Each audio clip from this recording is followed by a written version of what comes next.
الحمد لله نحمده ونستعينه ونستغفره ونؤمن به ونتوكل عليه ونعوذ بالله من شرور أنفسنا ومن سيئات أعمالنا من يهده الله فلا مضل له ومن يضلله فلا هادي له ونشهد أن لا إله إلا الله ونشهد أن محمدا عبده ورسوله صلى الله عليه وعلى آله وأصحابه وبارك وسلم تسليما كثيرا كثيرا.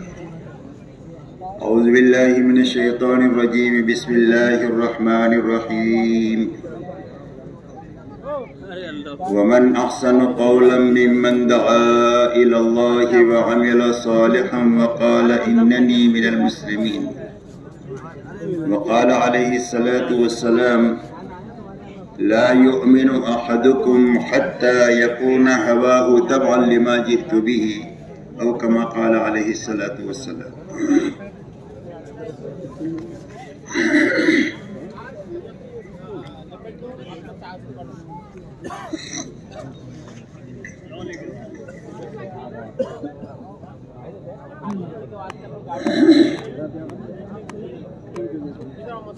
میرے محترم بزرگوں دوستو، الحمدللہ یہ پورا مجمع 3 دن سے دین کی باتیں سن رہا ہے. اب الحمدللہ جو کام باقی ہے وہ عمل باقی ہے. اب عمل کے لیے ہمارے اس مجمع میں 2 قسم کے لوگ ہیں. ایک مجمع وہ ہے جو اللہ کے راستے میں جا رہا ہے. بڑا مجمع وہ ہے جو اپنے مقامات پر واپس جا رہا ہے. اور یہ دونوں مجمع اللہ کی نگاہ میں مبارک بن سکتا ہے اگر دونوں مجمع اپنا اپنا کام اپنی اپنی ذمہ داری سمجھ کر اپنے رخوں پر جائے. اس لیے کہ اللہ کے راستے میں جانے والا مجمع اس کی مشابہت مہاجرین کے ساتھ میں ہوگی.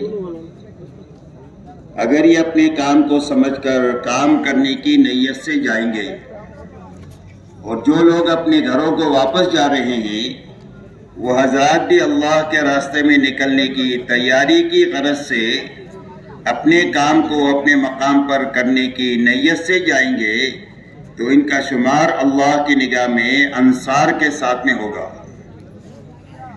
اور یہ دونوں جماعتیں اللہ کی نگاہ میں مبارک جماعتیں ہیں اور سچی جماعتیں ہیں. قرآن میں ان دونوں جماعتوں کو اللہ نے سچا کہا ہے، مہاجرین کو بھی اور انصار کو بھی. اور انصار کا بھی اسلام میں بڑا مقام ہے. حضور پاک علیہ الصلوۃ ارشاد فرماتے ہیں لولا الہجرۃ لکنت امرئا من الانصار. فرمایا اگر ہجرت نہ ہوتی تو میں بھی انصار میں کا ایک ہوتا. اور یوں فرمایا لو سلک الناس وادیا وسلکت الانصار وادیا لسلکت وادی الانصار. فرمایا اگر لوگ ایک راستہ چلے اور میری انصار کی جماعت ایک راستہ چلے تو میں اس راستے پر چلوں گا جہاں پر انصار کی جماعت چلے گی. اور آپ نے فرمایا اللہم اغفر الانصار وابناء الانصار وابناء ابناء الانصار. حضور پاک صلی اللہ علیہ وسلم نے دعائیں دی ہے کہ اللہ تعالیٰ انصار کی مغفرت فرمائے اور انصار کی اولاد کی مغفرت فرمائے اور ان کے اولاد کی مغفرت فرمائے، یعنی نسلوں کی مغفرت کی حضور صلی اللہ علیہ وسلم نے دعا فرمائی ہے ان کے لیے. اس لیے واپس جانے والوں کو بھی اپنا کام سمجھ کر کے جانا ہے. اور جو لوگ اللہ کے راستے میں جا رہے ہیں ان کو بھی کام کرنے کی نیت سے اپنے رخ پر کام کی نیت سے جانا ہے. جو لوگ اللہ کے راستے میں جانے والے ہیں یہ لوگ تو بہت مبارک لوگ ہیں.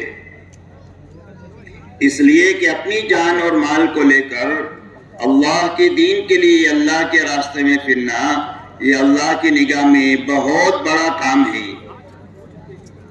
اسی لیے جناب رسول اللہ صلی اللہ علیہ وسلم ارشاد فرماتے ہیں کہ اللہ کے راستے کی ایک صبح یا ایک شام یہ دنیا اور دنیا میں جو کچھ ہے وہ سب سے بہتر ہے. دوسری جگہ پر فرمایا لموقف الساعہ فرمایا ایک گھڑی اللہ کے راستے میں کھڑا ہونا یہ لیلۃ القدر میں حجر اسود کے سامنے عبادت کرنے سے بھی افضل ہے۔ حضور پاک صلی اللہ علیہ وسلم سے پوچھا گیا کہ اللہ کے دین کی محنت کے برابر کوئی بھی نفلی عمل ہو سکتا ہے؟ آپ نے فرمایا نہیں ہو سکتا۔ 3 مرتبہ پوچھنے پر آپ نے ایک ہی جواب دیا۔ آخر میں آپ نے یہ فرمایا یہ بتاؤ کوئی آدمی اس بات کی طاقت رکھتا ہے کہ ایک آدمی تو اللہ کے راستے میں جائے اور دوسرا آدمی اپنے مقام پر دن بھر روزے رکھے اور پوری رات اللہ کی عبادت کرے یہاں تک کہ جانے والا واپس آ جائے؟ فرمایا کسی میں اس کی طاقت ہے؟ فرمایا کسی میں اس کی طاقت نہیں ہے۔ جو فرمایا اللہ کے دین کی محنت کے برابر کوئی بھی نفل عمل نہیں ہو سکتا۔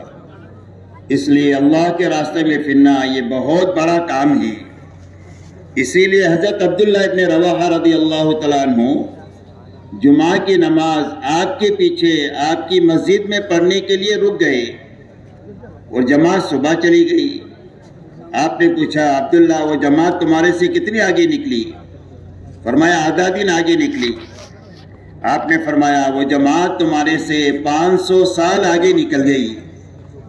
اور یہ فرمایا لو انفقت ما فی الارض جمیعا ما ادرکت غدوتہم، فرمایا دنیا میں جتنا ساز و سامان ہے وہ سارا اللہ کے نام پر خرچ کر ڈالو تو صبح کو نہیں پکڑ سکتے ہو جو صبح انہوں نے اللہ کے راستے میں گزاری ہے۔ اس لیے اللہ کے راستے میں اپنی جان اور مال کو لے کر اللہ کے دین کے لیے پھرنا یہ اللہ کی نگاہ میں بہت بڑا کام ہے۔ اس راستے میں اللہ تعالیٰ ہر عمل کے بھاؤ کو بڑھا دیں گے۔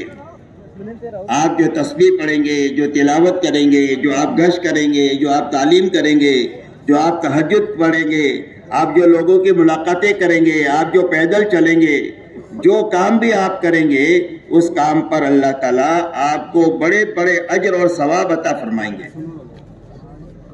یہاں تک کہ اللہ کے راستے میں تھوڑی دیر کی بھوک آئی تو اس پر اللہ بڑے بڑے انعامات دیں گے۔ اللہ کے راستے میں تھوڑے سے آپ تھکے تو اس تھکنے پر اللہ تعالیٰ بڑے بڑے انعامات دیں گے۔ اللہ کے راستے میں آپ کے سر میں درد ہو گیا اور آپ نے اللہ کی طرف سے ملنے والے اجر کا احتساب کیا، دھیان کیا، تو فرمایا تھوڑے دیر کی درد سر پر اللہ تعالیٰ ساری زندگی کے گناہوں کو معاف فرما دیں گے۔ تو اللہ کے راستے میں ہر عمل کی قیمت اور بھاؤ بڑھا دیا جائے گا۔ حضرت عبداللہ ابن مبارک رحمۃ اللہ علیہ بہت بڑے محدث گزرے ہیں جو 6 مہینہ حدیث پاک لکھتے تھے اور پڑھتے پڑھاتے تھے اور 6 مہینہ اللہ کے راستے میں جاتے تھے۔ جب حدیث پاک کو لکھتے تھے تو قلم کے تراشے کو جمع فرماتے، پہلے لکڑی کا قلم ہوتا تھا تو اس کو جمع کرتے اس تراشے کو، اور جب اللہ کے راستے میں جاتے تو اللہ کے راستے میں ان کے بدن پر، ان کے گھوڑے پر جو غبار آتا، مٹی آتی، اس کو جمع کرتے۔ جب ان کے انتقال کا وقت ہوا تو انہوں نے وصیت کیا کہ جب مجھے نہلانے کے لیے پانی گرم کرو گے تو ان چھلکوں سے گرم کرو گے جس سے میں نے حدیث پاک کو لکھا ہوں، اور جب میری قبر کو پاٹو گے تو اس مٹی سے پاٹو گے کہ جو اللہ کے راستے کی ہے، اس لیے کہ اللہ کے راستے کا غبار اور جہنم کا دھواں یہ دونوں چیزیں جمع نہیں ہو سکتی۔ اس لیے میرے دوستو اتنے بڑے کام کی اللہ تعالیٰ نے آپ حضرات کو توفیق عطا فرمائی ہے اور بغیر استحقاق کے عطا فرمائی ہے، اس لیے کہ جہاں سے آپ حضرات نکل کر کے جا رہے ہیں وہاں پر آپ سے زیادہ مال والے لوگ بھی موجود ہیں، آپ سے زیادہ سمجھ بوجھ والے لوگ بھی موجود ہیں، اور آپ سے زیادہ فرصت والے لوگ بھی موجود ہیں جن کو کوئی کام دھندا نہیں، لیکن اللہ نے ان سارے انسانوں کے بیچ میں سے آپ کو اپنے راستے میں نکلنے کے لیے اللہ نے چنا۔ تو اللہ کی یہ بڑی نعمت ہے جو آپ حضرات کی طرف متوجہ ہوئی۔ تو اب ہمارے ذمہ کیا ہے؟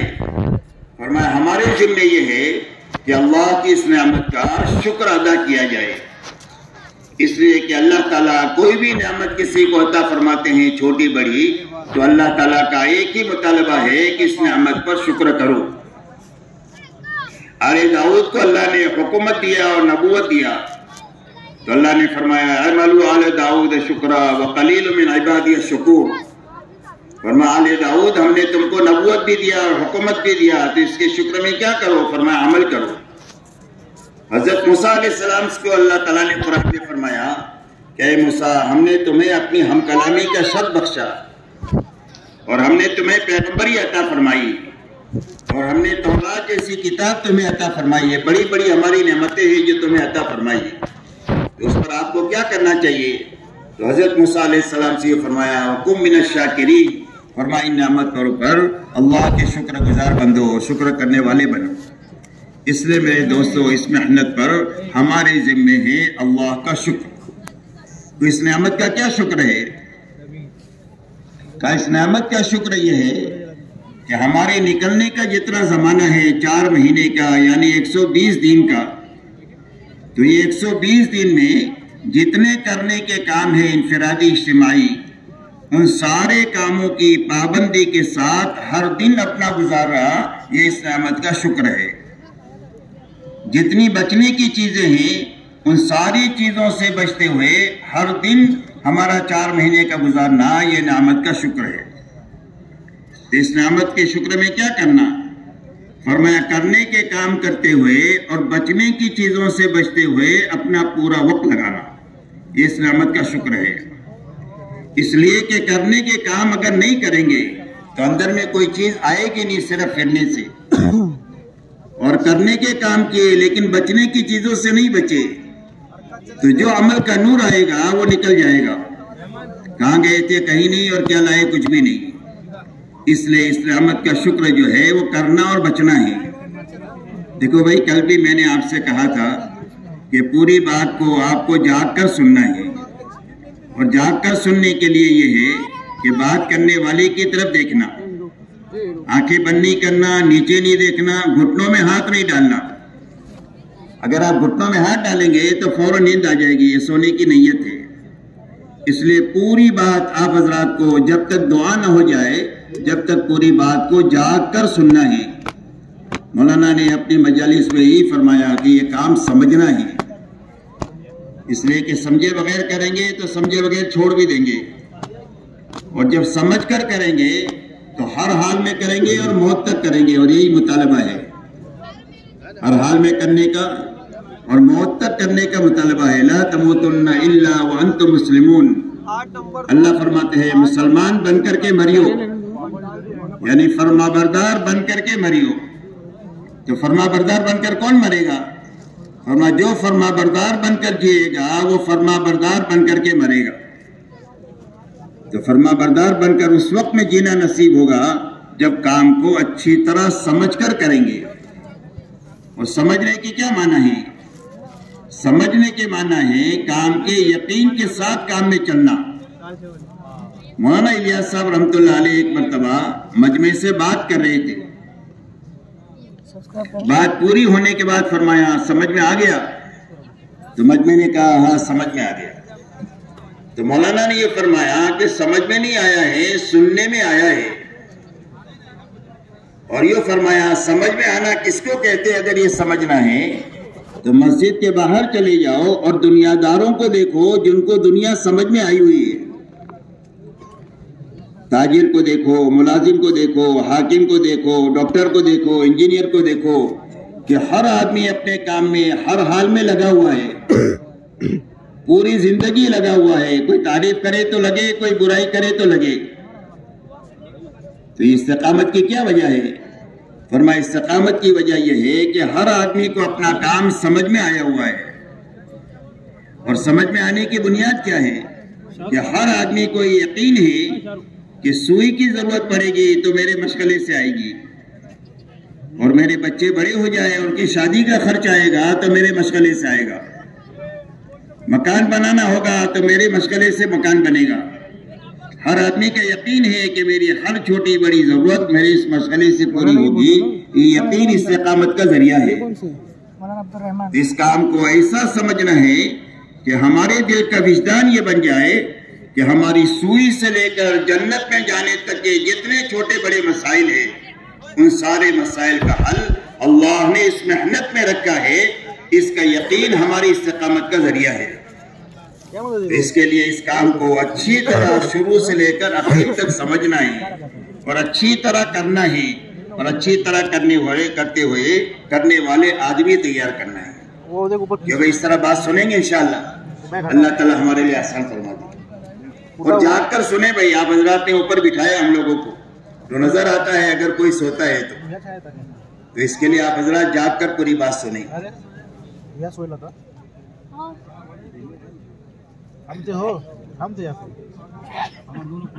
اس لیے میرے محترم دوستو اس محنت میں نکلنے کے زمانے میں سب سے پہلی بنیاد جو ہے وہ کرنا اور بچنا ہے.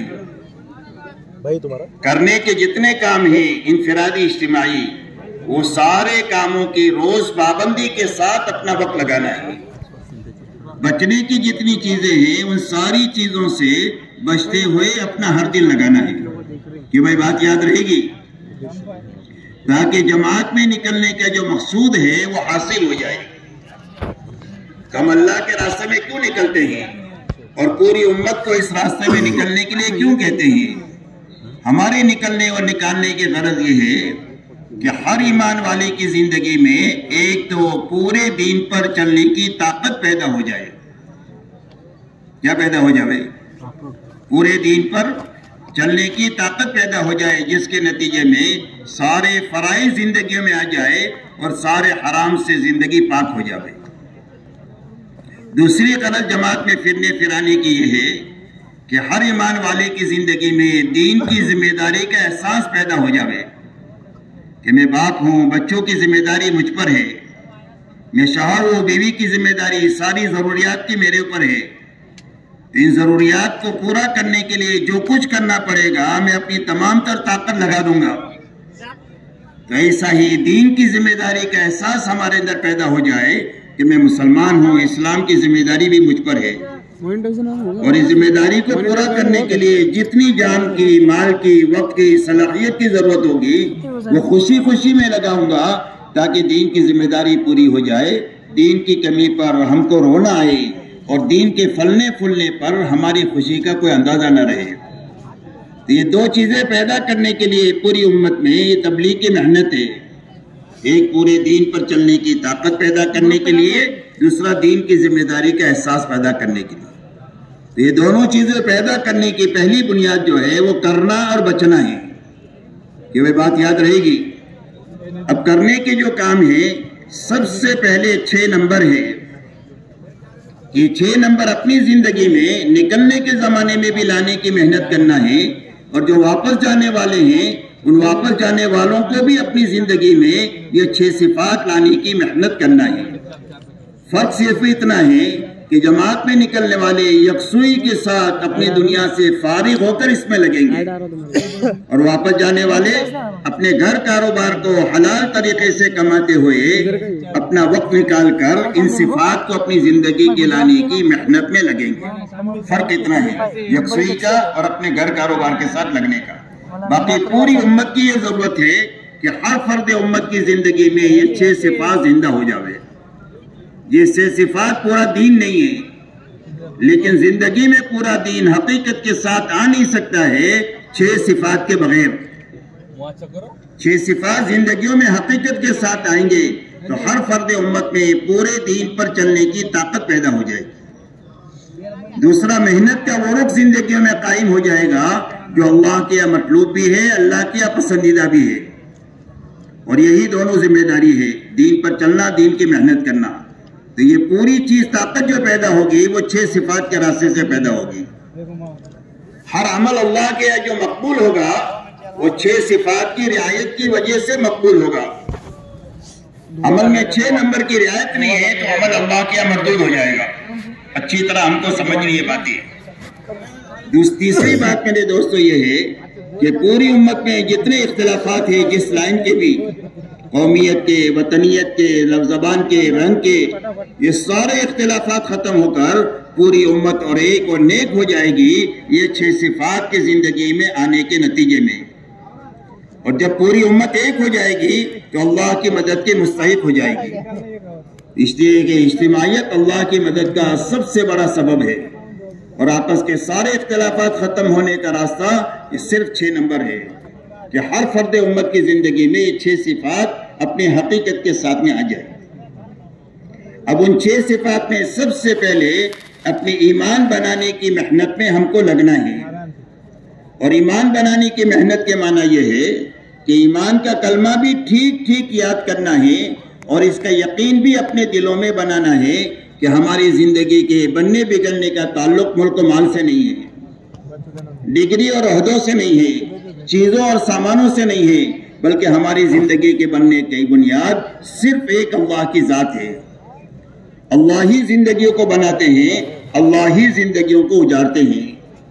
آج تک جتنوں کی بنی ہے اللہ کے بنانے سے بنی ہے، اور آج تک جتنوں کی اجڑی ہے اللہ کے اجارنے سے اجڑی ہے۔ اس لیے سب سے پہلے یہ یقین ہمارے دلوں میں رچ بس جائے، اس کی محنت سب سے پہلے ہر ایمان والے کو کرنی ہے۔ اس کے لیے کیا کرنا ہے کہ اس کے لیے اللہ کی بڑائی کو خوب اپنی زبان سے بولنا ہے، اللہ کی قدرت کو بولنا ہے کہ اللہ کی قدرت کتنی بڑی ہے، اللہ کے خزانے لوگوں کو سمجھانا ہے اور اللہ کے احسانات سمجھانا ہے۔ یہ ساری بدیہی چیزیں ہیں، اتنی بدیہی چیزیں جب سمجھ میں آتی چلی جائے گی تو لوگوں کے دلوں میں اللہ کی محبت پیدا ہو جائے گی، اور جب اللہ کی محبت پیدا ہو جائے گی تو اللہ کی اطاعت زندہ ہو جائے گی۔ اس لیے سب سے پہلے یہ یقین اپنے دلوں میں بنانے کے لیے اللہ کی بڑائی کو، قدرت کو، خزانوں کو، احسانات کو خوب بولنا ہے، خوب سننا ہے اپنے کانوں سے۔ ہر چیز پر نگاہ جو پڑے، ایمان کی نظر پڑے کہ میرے اللہ نے بنائی ہے، اس لیے کہ بنانا صرف اللہ کا کام ہے۔ دنیا کے سارے انسان مل کر ایک ذرہ نہیں بنا سکتے ہیں، اس لیے کہ بنانا صرف اللہ کا کام ہے۔ تو میرے اللہ نے بنائی ہے، اور اللہ کی مخلوقات میں غور کرنا، اپنے دماغ کو استعمال کرنا کہ جس میرے اللہ نے اتنے بڑے بڑے آسمان بنائے، اور 7 آسمان بنائے، 7 زمینیں بنائی، دنیا میں 800 کروڑ انسان بنائے، ہر ایک کی شکل الگ ہے، ہر ایک کی آواز الگ ہے، ہر ایک کا مزاج الگ ہے، وہ بنانے والے اللہ کتنے بڑے ہیں۔ تو اللہ کی مخلوقات پہ غور کرنا، یہ 4 دروازے ہیں ایمان کے سیکھنے کے لیے۔ زبان سے اللہ کی بڑائی کو بولنا، کانوں سے سننا، آنکھوں سے ایمان کی نگاہ سے دیکھنا، دماغ سے اللہ کی مخلوقات میں غور کرنا۔ جتنا اپنے 4 دروازوں کو ایمان کے سیکھنے میں لگائیں گے، اتنا دل کا یقین اندر میں بنتا چلا جائے گا۔ اسی کے ساتھ میں یقین بنانا ہے کہ اللہ کی زندگی کے بنانے کا ایک ہی ضابطہ ہے، اور وہ صرف محمد رسول اللہ ہے۔ کہ اللہ کس کی زندگی بنائیں گے؟ فرمایا جو محمدی بن کر جیے گا اور جو محمدی بن کر مرے گا، اللہ اس کی زندگی کو بنا دیں گے۔ جھوپڑے میں ہے تو جھوپڑے میں بنا دیں گے، اور محل میں ہے تو محل میں بنا دیں گے۔ زندگی بنانے کا ایک ہی ضابطہ ہے، وہ صرف محمد رسول اللہ ہے۔ اس لیے پوری قوت سے پوری امت کو یہ دعوت دینا ہے کہ زندگی بننے کا ایک ہی ضابطہ ہے، وہ صرف محمد رسول اللہ ہے۔ اس دعوت کے ساتھ میں صبح اٹھنے سے لے کر سونے تک ہر عمل کو سنت کے مطابق کرنے کی مشق کرنا ہے۔ اٹھیں گے بستر سے تو سنت کے مطابق اٹھیں گے، بیت الخلا جائیں گے تو سنت کے مطابق جائیں گے، وضو کریں گے تو سنت کے مطابق کریں گے، نماز پڑھیں گے تو سنت کے مطابق پڑھیں گے، ناشتہ کریں گے تو سنت کے مطابق کریں گے، مسجد سے نکلیں گے تو سنت کے مطابق نکلیں گے، مسجد میں باہر سے محنت کر کے واپس آئیں گے تو سنت کے مطابق داخل ہوں گے۔ غرض یہ کہ سونے سے لے کر اٹھنے تک اور اٹھنے سے لے کر سونے تک ہر عمل کو سنت کے مطابق کرنے کی مشق کریں گے، اس لیے کہ سنت کا راستہ اللہ تک پہنچنے کا شارٹ کٹ راستہ ہے، اور اللہ کا ولی بننے کا راستہ یہ سنت والا راستہ ہے۔ جو ابھی 24 گھنٹے سنت کے مطابق زندگی گزارے گا، اللہ اس کو اپنا محبوب بنا دیں گے۔ غلطی ہو جائے گی تو اللہ غلطی کو معاف کر دیں گے، اس لیے کہ اللہ معاف کرنے والے بہت بڑے ہیں، اور رحم کرنے والی بھی اللہ بہت بڑے ہیں۔ اس کے لیے اس کی مشق کرنا ہے، صبح سے لے کر شام تک ہر عمل کو سنت کے مطابق کرنے کی۔ اس لیے کہ میرے دوستو، ہم تو جماعت میں نکل گئے ہیں، گھر میں بیوی کو چھوڑ دیا، بچوں کو چھوڑ دیا، کاروبار کو چھوڑ دیا، لیکن نفس اور شیطان کو نہیں چھوڑا۔ ہمارا نفس اور بری عادتیں ہمارے ساتھ میں ہی جماعت میں، اور ہر آدمی کا شیطان بھی اس کے ساتھ جماعت میں ہی۔ تو شیطان سب سے پہلی محنت کرتا ہے کہ جماعت میں نہ نکلے،